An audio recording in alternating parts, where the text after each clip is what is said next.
Oke, halo teman-teman, kembali lagi bersama saya Nelson di channel YouTube saya.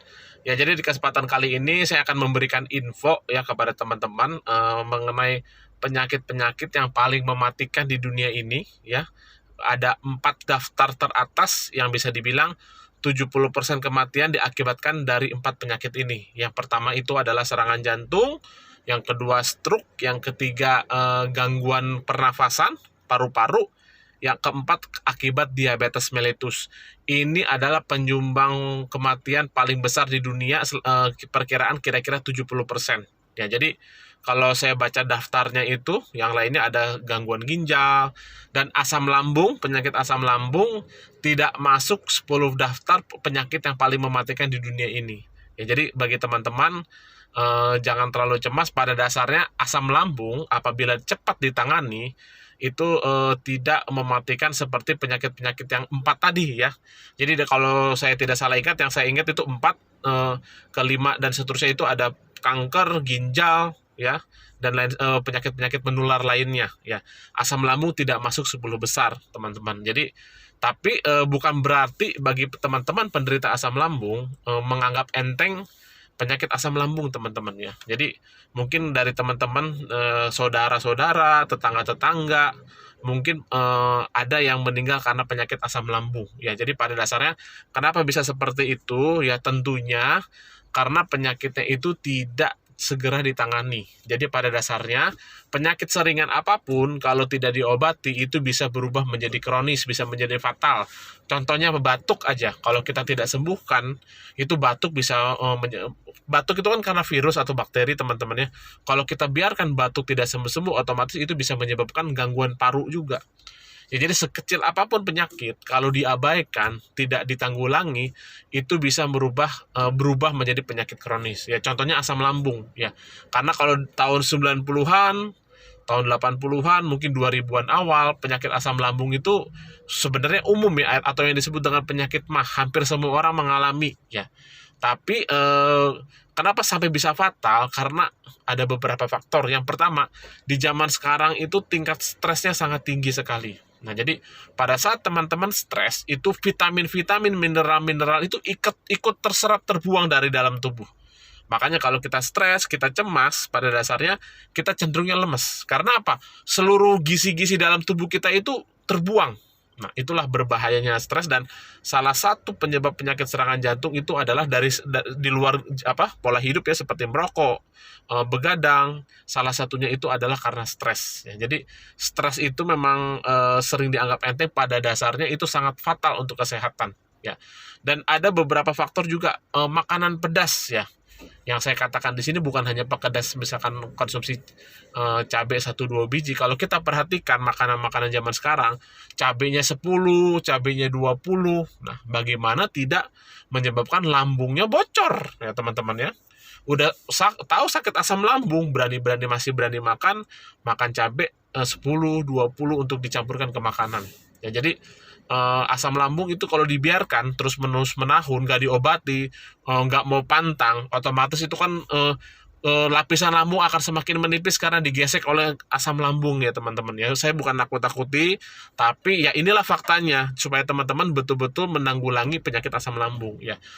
Akan menipis timbul tukak atau luka. Awalnya iritasi dulu, mungkin nggak diobati terus-terus menjadi luka, akhirnya bisa timbul robekan, bahkan bisa lambungnya bocor. Itu bisa mengakibatkan kanker lambung, teman-teman. Dan penyakit asam lambung yang lama tidak diobati, yang dianggap enteng, itu bisa menyebabkan kanker nasofaring juga, atau kanker tenggorokan bisa juga. Kenapa? Kerongkongan kita teriritasi terus-menerus, akhirnya menjadi radang, menjadi infeksi ya, lama-kelamaan menjadi kanker. Ya, pada dasarnya secara umumnya, secara ilmunya, asam lambung tidak menyebabkan kematian sih, memang betul. Tapi kalau diabaikan terus, itu pun bisa berubah fatal. Ya, makanya saya sangat sekali bisa dibilang ya, tidak habis pikir ya. Jadi banyak zaman sekarang, generasi muda sekarang yang tidak peduli dengan kesehatan. Jangankan generasi muda, di generasi saya pun banyak yang tidak peduli kesehatan, khususnya di kota-kota besar malah, teman-teman. Ya, kebetulan beberapa minggu ini ayah saya mulai penyuluhan kesehatan ya. Dan itu gratis penyuluhannya teman-temannya, karena memang kerjasama dengan dinas pendidikan, dinas kesehatan maksudnya ya, dinas kesehatan Kabupaten Tasikmalaya untuk memberikan penyuluhan. Waktu itu sudah izin ke kepala dinasnya sudah memberikan izin. Nah, pada saat di lapangan teman-teman, ini fakta ya teman-teman ya, banyak para eh, pegawai ya maaf yang kategorinya itu berpendidikan, banyak yang tidak mau dengar dengan alasan kami sudah sehat ya. Dan ini fakta teman-teman. Dan tapi saya tidak salahkan mereka, karena pada dasarnya masyarakat Indonesia ini belum paham mengenai kesehatan ya.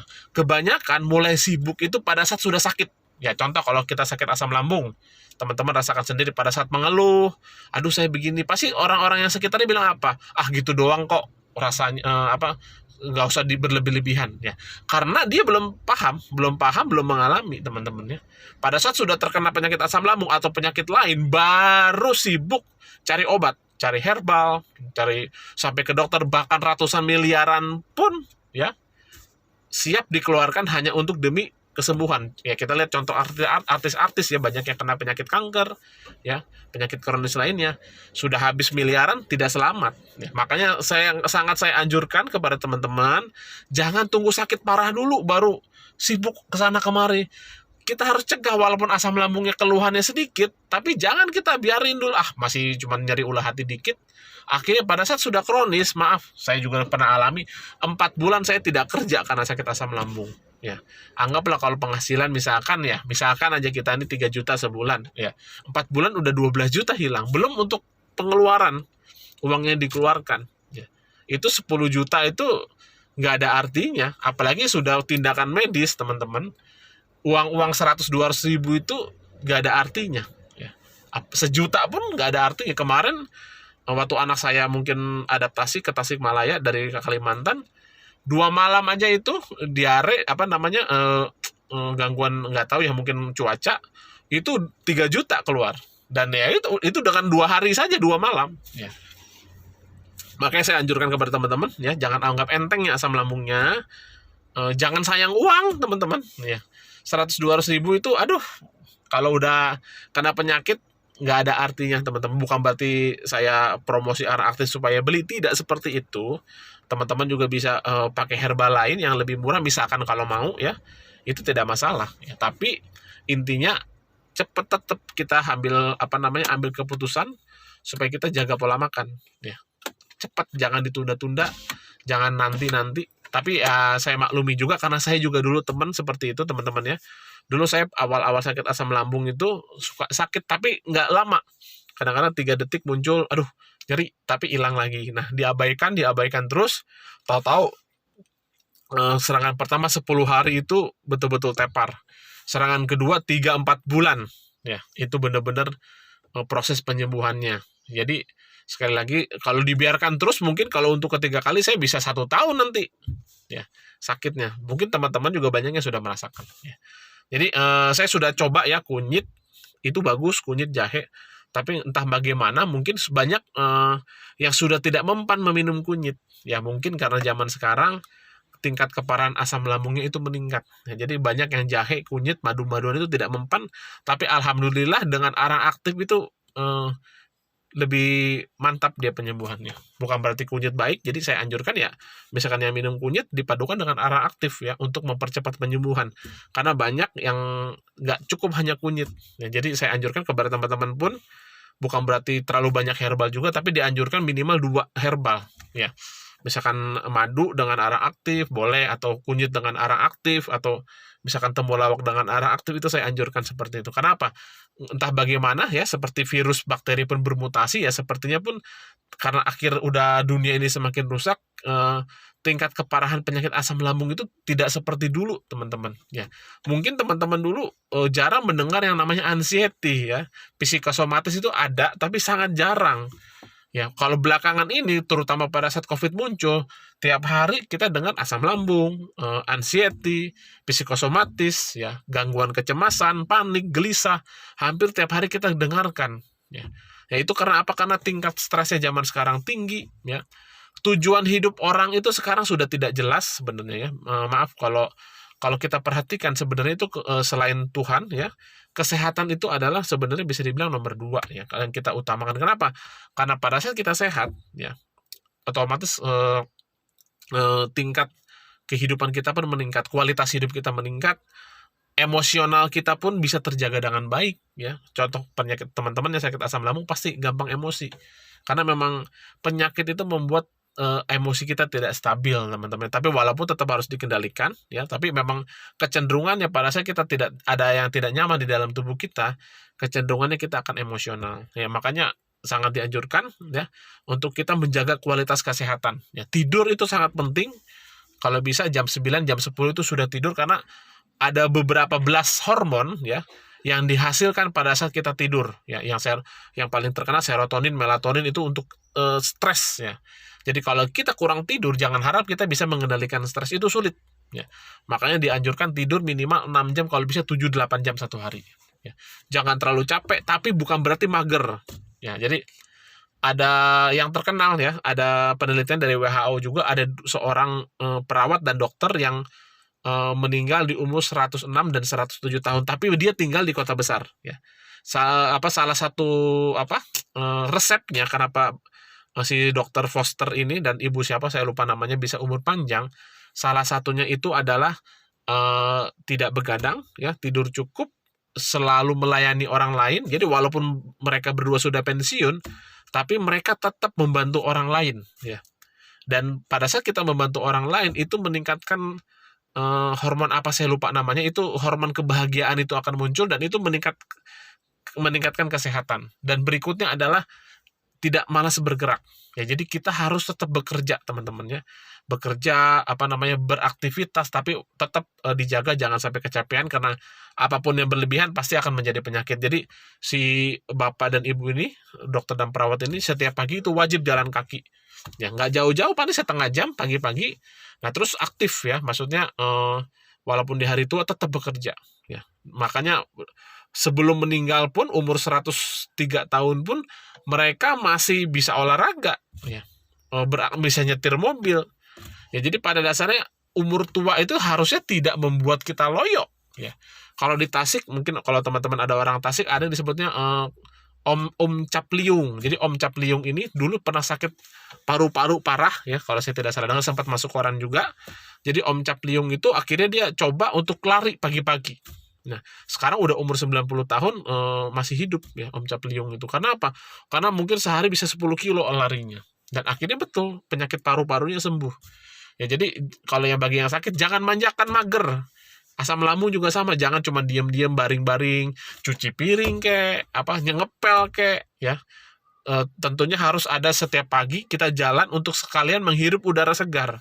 Itu sangat penting sekali untuk meningkatkan imun, mempermudah proses pencernaan ya, BAB lancar, asam lambung pun tidak akan tinggi ya, menurunkan tingkat stres ya. Jangan juga olahraga yang menimbulkan kompetisi, teman-teman ya, seperti futsal, bulu tangkis, pingpong, karena itu akan membuat kita tidak rileks sebenarnya. Mungkin olahraganya bagus, bergerak, tapi pikiran kita tidak rileks karena itu ada yang disebut dengan kompetisi kan, poin.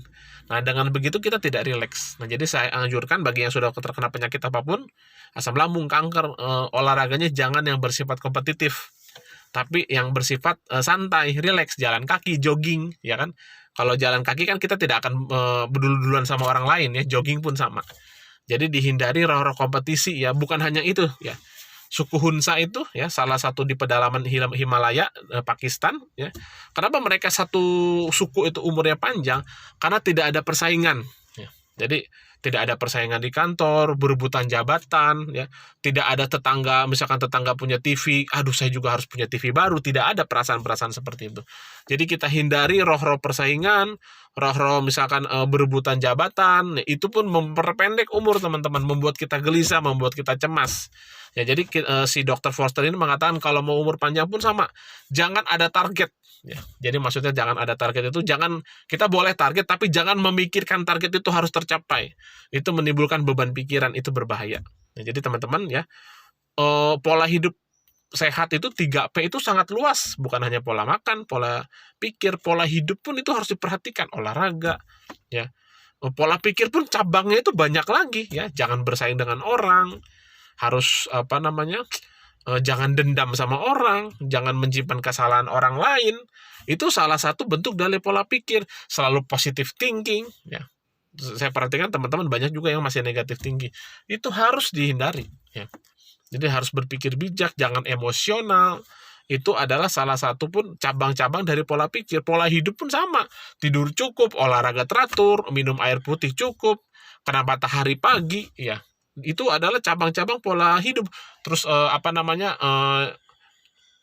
kalau pola makan juga lebih luas lagi. Ya, bukan hanya tidak makan sambal atau santan, jadi makan makanan cepat saji, makanan yang dipabrikan itu sebisa mungkin dikurangi, ya. Kalau bisa ditinggalkan, karena apa? Nilai gizinya itu sudah tidak ada. Jadi kita harus pastikan setiap makanan yang masuk ke dalam tubuh kita itu memiliki nilai untuk tubuh kita. Dan sebenarnya WHO sudah membuat penelitian, ya. Jadi pada dasarnya dalam satu hari teman-teman harus wajib mengkonsumsi 400 gram sayur yang dimasak, ya, untuk mencukupi gizi dan juga untuk mencukupi serat harian, ya. Jadi misalkan pagi itu kalau 400 gram itu perkiraan kira-kira 4 mangkok sayur, ya. Jadi kalau teman-teman mau sehat, setiap hari harus 4 mangkok sayur. Jadi pagi itu saya praktekkan, pagi itu 4 porsi, ya.